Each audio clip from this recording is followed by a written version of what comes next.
I promise you that the other 9 of this 10 are going to be some of the most beautiful guns you've ever seen, but I couldn't help but review this as part of the top 10 because who went to all of this effort?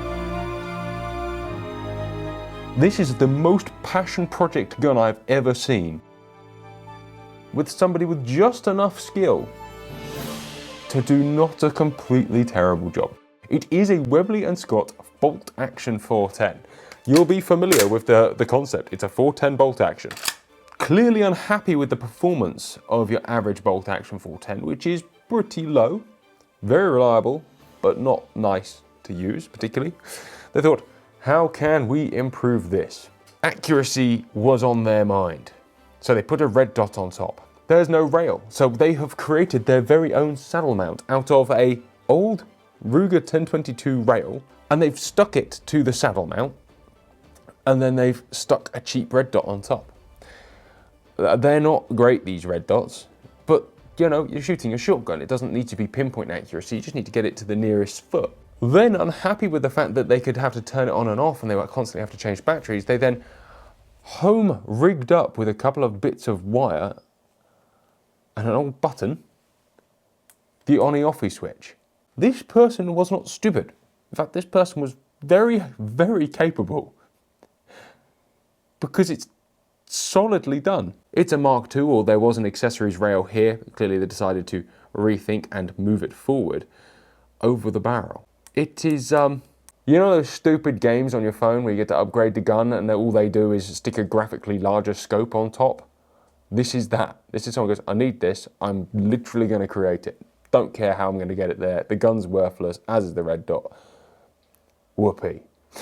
Unfortunately, because the red dot is 1.5 inches higher, they then thought, I need a comb raiser. How could I possibly raise the comb? Well, I think this is the answer.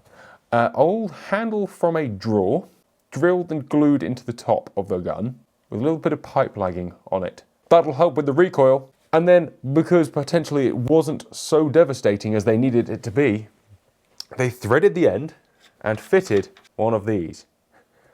A choke. An extremely tight choke. That is a labour of love. This gun is awesome. This gun is every 12-year-old's dream. And you can take the piss all you want, but if you took this out, everyone wants to have a shot with it. You know that this is like the gun, the daddy.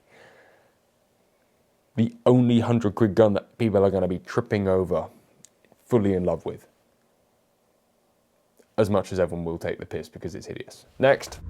Lot 1671 is best described as the reason I fell in love with Vaparazzis was for Vaparazzis like this. It's an MX8 built in 1979. It is, to all intents and purposes, an old spec, old tech gun. But let's be blunt, they haven't come on that far. And this gun is engraved to such a level.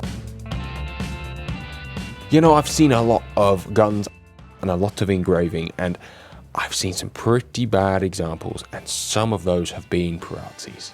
This is superlative. It is as good and as beautiful as engraving as I could ever dream of. I love this gun. I think it's in at 4 to 6 grand, which with fairly sensible stock dimensions would make it an amazing purchase for someone. You will very likely not see another Vaparazi with this engraving this beautiful. You know, we say old tech, but you can still buy more or less this exact gun. You know, you've got dropout trigger unit, gilt trigger unit, gold inlay. It is a fine, fine machine. And you know, it's not like you can't get Vaparazzis fixed. It's not like it's a risky business. It's a fairly sure thing, investing in one of these. I mean, it's a trap gun, so you've got a lot of choke in there. You'd probably want that knocked out in reality nowadays, but it's a solid gun. And it's not like they're hard to get restocked or get spare stocks for. This could be the gun of the sale for me, like the sensible purchase of the sale. I understand that might increase if the price at hammer somewhat if people are after it, but I feel like 4 to 6 is reasonable plus commission, very reasonable. Given that if you went to Parazzi and asked them to make this, they're going to charge you 30 grand. Probably. Anything under 10 is a bargain. Go to Sevieri, get another stock made for it to your exact measurements. Another 1,500 quid, 2 grand, and you've got a gun for the rest of your life that is so beautiful it hurts. Look at the engraving around that trigger guard. Wicked. I've been accused of being gushy every time I come to Holts, but how could you not be gushy over that? It is an awesome, awesome, beautiful gun. Tried and tested action, that well covered in engraving is a fine thing. Alright, enough gushing. Next. The reason that many fine guns end up in auction is that because most people who buy the best of the best don't use them as hard as those who buy workhorses. And the reason you don't see many workhorses in the sale, and when you do, it's quite exciting, is because they get used to death. What's in this box is a perfect example of a working rifle, a working safari rifle from the golden era of safari, if you want to call it that. You know, we've seen some fancy ones and we've seen some tired ones, but to find a slightly lower grade, a working grade safari double that is this sleepy, tired and nice. Ready? Oh, just sounds good, looks good. It's a WJ Jeffrey, it's chambered in a proprietary caliber of theirs, some 450-500, a fair, big, buffalo, big, dangerous game lump. The stock is very, very tidy. It's got, you know, the sort of mold and mildew you expect to find on a gun that's been sat there that long. The beautiful orange pad, the size of the grip, the triggers, even down to the way that it's finished to a good grade, but it's not fancy. Not fancy, just fancy enough, but not fancy. The engraving is interesting, because it is supposed to obviously be a buffalo, but you have to remember they didn't have a photograph to work from properly back then. If they did, it wasn't a great one. Simon would call it naive, but it's difficult. If you're drawing a picture from a drawing of a picture properly drawn by someone who'd never seen the damn animal, what can you expect? Nowadays, you do expect engraving to look perfect. Now, this just looks like a cow with a hangover. But at least it's anatomically correct and has massive, aggressive testicles. It's scoped and sighted, it's sighted with a full range of fold-up sights or flip-up sights, up to 500 yards, 1, 2, 3, 4, and 500 yards. At 500 yards over open sights, it's ambitious, but hey, I wasn't there. And if you feel the need to get led into something and you can only get 500 yards away from it, a wounded animal maybe, then why not? At least you're going to be in the right sort of football pitch size area you're hitting. I do love this gun. It's a gun that you'd buy and use. It's a gun that begs to be carried. Yeah, this is an awesome thing. Next. Before we mention this gun, there are guns I would have put in this top 10, but we've done separate videos on them. So, extrapolate from that what you will. This is lot 1202, a Thomas Bland double rifle. Made in 1890. This gun is in great and original-ish enough condition. There's a lot of lovely features on it, from the grip, the shape, the way the locks run down the grip. This is definitely my kind of rifle. It is also in 303. It says Thomas Bland on the rib. You have a file cut quarter rib with express leaf sights that flip up at 100, 200, and 300. It has this. Oh, this needs to be mentioned. It has a removable scope mount, and it's not just this. This is the sort of thing that makes me do sex noises about guns. You pinch either side and it just pops off like that. This kind of thing and this kind of gun turns every grown man into Lord Flashheart. Woof woof! Hammers, 303 double rifle. Here comes the bad part. It's 303 flange black powder only. It's like the original, which makes this rifle worth less than it would be and significantly less usable. Let's just be honest, it's less usable. You could get some 303 flange black powder only loaded up by Kynox and they do an amazing job. But I don't know if 303 black powder is even dear legal with velocities. Who knows? Who cares? This gun is stunning. You'd own it just to take it out occasionally and just bang a few into the target. That is bizarrely, that rear sight is bizarrely out of line. I presume it's just been knocked out of line because nobody's been using, yeah, it's probably been knocked out of line because nobody has been using the open sights. It's actually got an adjuster and a certain actual windage allowance in there. A little bit like the other rifle, the big safari rifle, it's just plain enough to be a gun you could consider using. This is an awesome, awesome thing.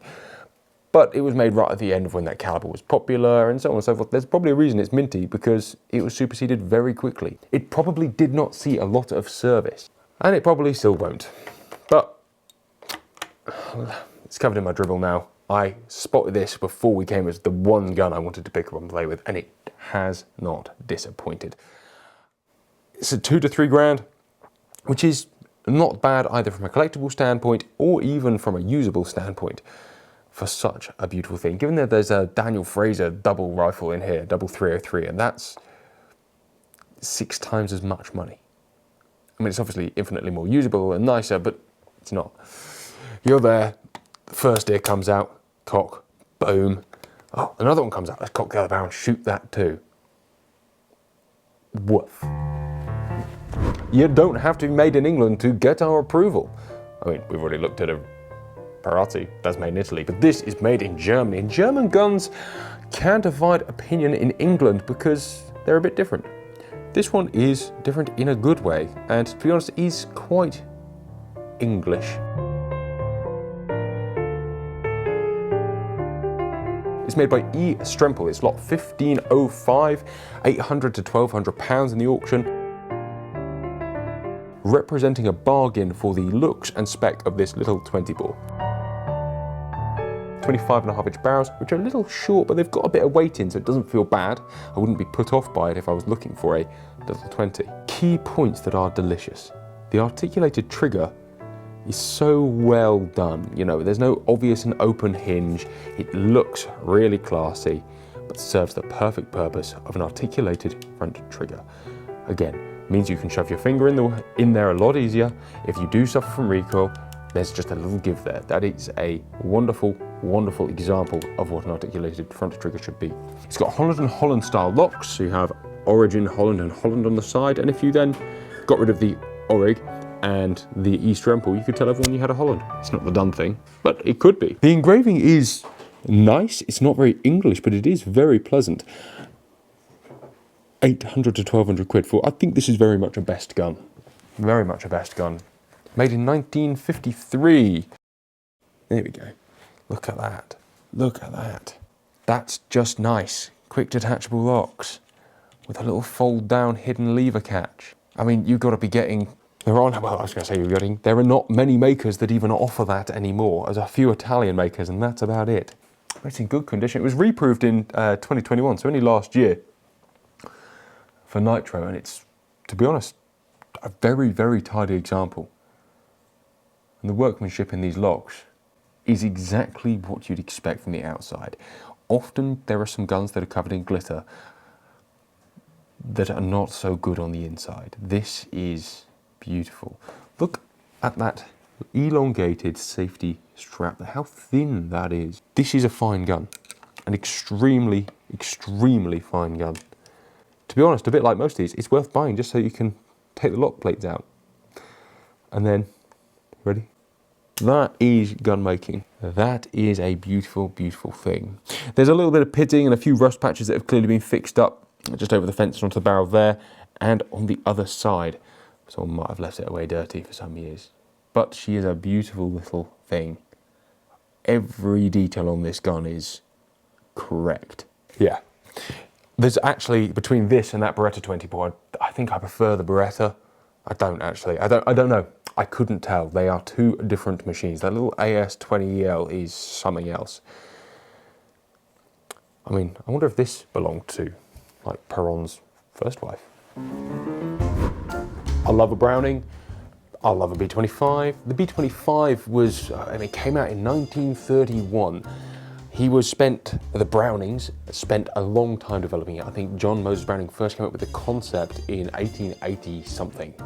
That's a fair stretch of time to design and get something to manufacture. This gun was made in 1931 during the first production. For those of you who are good with your memory, you'll remember that they started production in 1931. So this is one of the first ever run of Brownings. This is lot 1666, a pigeon grade B25 from 1931. It is very different to later B25s. The post-war ones are different. It's only the second Brie one I've ever seen. It's a very different feel and finish and style. Very different to stretch. I understand that very different is a stretch. I am often accused of thinking things are terribly different, or saying they are, when they're not that different. But this, the French grey finish, just the style of engraving, the wood to metal fit, this type of checkering, the actual finish on the action, sort of the filing up, the actual fit and finish, the final touches are just different. There's no bug mark on the bottom. That's not refreshing, but that's an interesting one. I think it's a beautiful thing. I particularly like the oak leaves around the top, the composition of fine engraving, the game scene built into the fine scroll with the beautiful carved oak leaves. That's a nice touch. You know, B25s at the moment are not valued highly in the UK at all, which grates on me a bit. But you can pick up a B2G for no money, and this, which is special, is estimate 1,500 to 2 grand. It comes with 2 barrels. You've got a trappy set of barrels and a 30-inch set here with the non-crossover rib, essentially a step-up rib. There is nothing new in the world. You know, every so often companies will beat this drum, the concept comes back out, and it works. It's not. I'm not saying that it's a bad thing, but I do find it funny. This is one of the first ever over and unders, the first ever commercially built over and unders that was seriously successful, and it's got a step-up rib. It's also in very good condition for what it's worth. It's had some love over the years. The old style of ejector in the side there. This is look at that fore end. Obviously at this point you've still got the connected fore end that slides forward and back as on every B25, but you've got this metal fore end tip. Isn't that beautiful? I think that's beautiful. Even the case is nice. All right, it's enough gushing. Next. This is probably, on camera, one of the most beautiful guns you will see. I have been obsessed by them for years, thinking they were so beautiful and the lines are amazing and so on and so forth, and they are. But believe me, it's better on camera than it is in real life.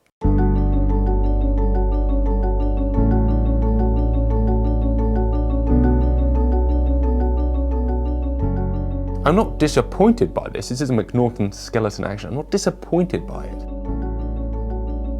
But perhaps it is less exciting than I wanted it to be. It's a skeleton action, so it's a bar in wood essentially. The actual action is cut away, and where there would usually be metal and connecting pieces, there's wood. We've looked at similar guns before, but this is probably one of the most famous. I visually still think it's stunning. This particular one is from 1885. It is from James McNaughton, 26 Hanover Street, Edinburgh. I might have sounded at the beginning there like I didn't like it, but actually that's not the sentiment. The sentiment is that this gun is so beautiful. The Damascus, even the rib and the way that the name is put into the rib is beautiful. The lines, the way that the wood comes up and around is just delicious. It is a good and fine looking gun. The extremely extraordinary little top lever, the fact that you've got the cutout, the crystal cocky indicator, the flick to the side safety. This is a beautiful piece of history, and they are wonderful to behold. The coarse checkering, everything about this gun is nice.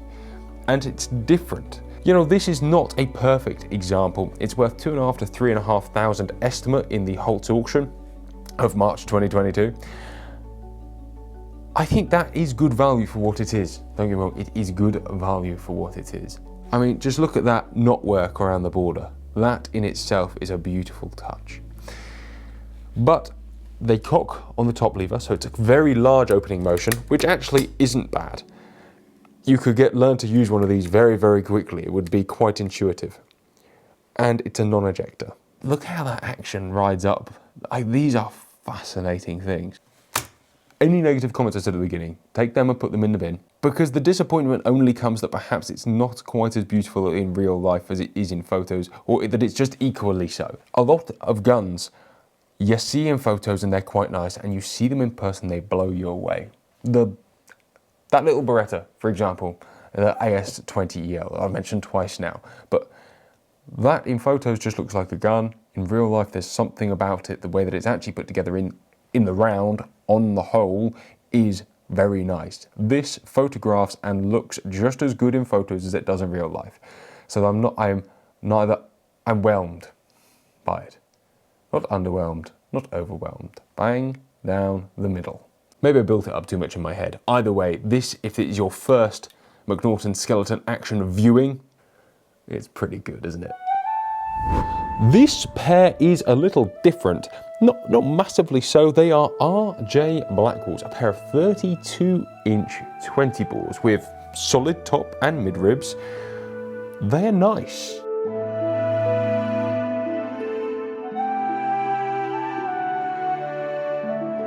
Moving back, you have rounded American forends, and it's got this beautiful deep laser cut acantha scroll with that sort of dark background, nice high contrast, and it is very well decorated. R&J Blackwall on the bolsters there. It is a good looking gun. Those with eagle eyes will have clocked that there is something very familiar about the action, and that is that they are very Boxall and Edmiston. Very likely made by them for Blackwalls, maybe finished by Blackwalls. I love the stocks on these. That wood is very nice, very classy, very classic. Large pistol grips completed in the wood. The trigger guards are large, but the fact they give you the double rolled or double beaded edge is lovely, with that long trigger tang going into a horn grip cap. It's class. These guns are very classy. They're lot 1303. Estimate 25 grandish. Yeah, for 20 to 25,000 pound, it's not a bad investment in a good and reliable set of guns. Whether they were made by Boxalls, they're very good. They're great guns. It's just interesting that they have Blackwall on them, which is another great gunsmith, gunmaker, gun shop. My current bee in my bonnet might be about selectors. I think in the modern world, selectors can go in the bin. And I understand that a large portion of the market will like a selector, but these are non-selective triggers. It lends you to have, if you don't have a selective safety catch, a much sleeker safety design. 9 times out of 10, when there's not a selector on a safety catch, the safety catch is A, more ergonomic, and B, just nicer to use. There's less junk going on in the movement or with the system. And the trigger, and not having one on the trigger as well, like, is just, I think it's superior as a concept. You know, they're not perfect, and there's a couple of things you might pick as holes in them, but why? Why would you? They are not far off of being a really lovely, lovely pair of guns. And hey, like with anything that you buy that is second-hand, there may be some things to do to any gun that you buy, either at auction or in a shop or anywhere. It's by the by, but these guns are just absolutely beautiful. Love a 20 bore. Watson Brothers are still making guns today, and it's always interesting to me when you find a gun made by a maker who is still current that is also affordable.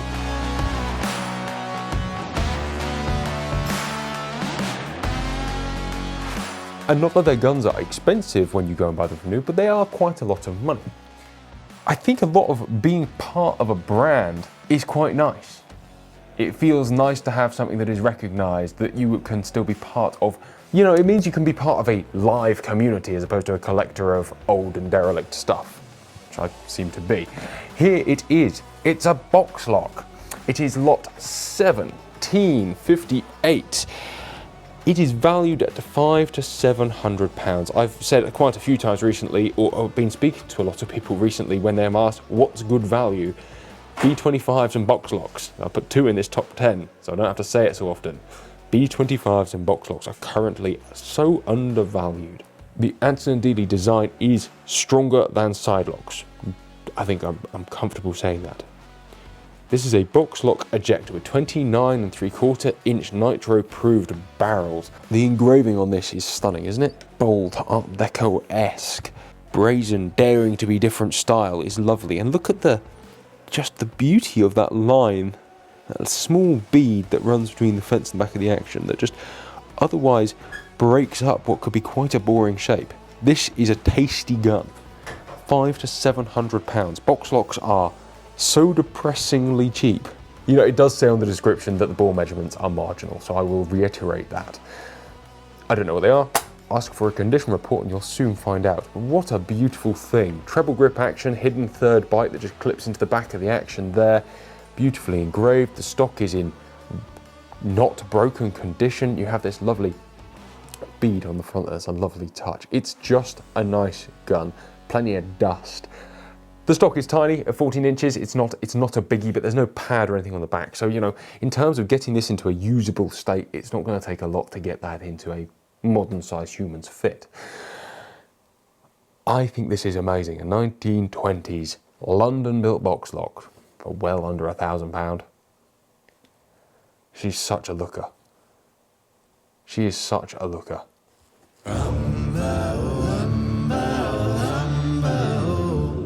I do love a Woodward. This is a Woodward automatic. You may have seen Woodwards with the arcaded fences and the beautiful sleek long top levers before. Before that, this was their thing. Before that, probably completely coinciding with that. In 1881, they came up with the automatic snap action. It's quite simple. You push the lever down and it opens. Instead of a top lever, this was their opening system. And to be quite honest, it's certainly more intuitive than other ones that I have used. It's in the right sort of place to be fast, either from a loader's point of view or from a loading yourself point of view. This one is a non-ejector. Later guns you can get with a snap action and an ejector. This is lot 1414. It's £1,000 to £1,500, which is very reasonable for one of these. The fact that it's a non-ejector and the fact that it is sleeved give that away. But it is sleeved very nicely. It's not bad. It's a little front heavy by comparison to some of these I've picked up in the past, but to quote Simon Reinhold, sleeved means safe.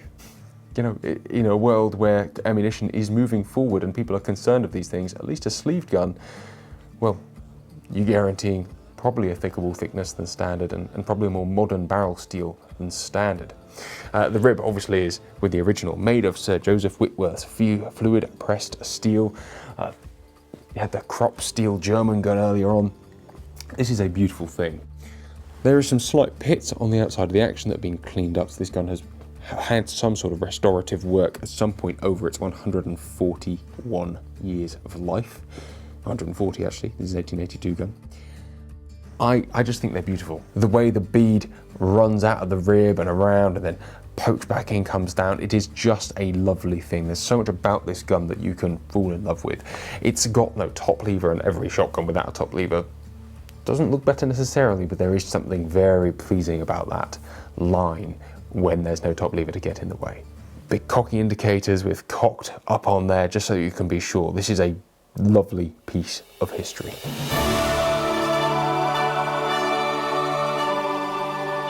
So there you have it, that was my top 10 guns from this auction, although, to be honest, they are still getting things out of boxes, so there may be some late entries, there may be some things that I've missed. I'd love to know if I've missed anything you thought was really good, although obviously if you're going to buy it, sticking it in the comment section may draw other people's attention to it. If you're not going to buy it, stick it in the comment section. I'd love to know what really turned you on from this auction. There are some absolutely lovely things. I'm maybe even including this, if you like, if this does something for you. Guys, thank you very much for watching. There's a link in the description to the Holts catalogue. You can Google any of the names we put in there. Have fun. There is always some nice guns on there. If you're a gun lover, it's probably one of the best websites. I think, yeah, it's probably one of the best websites for sporting gun lovers. Guys, we'll see you next time.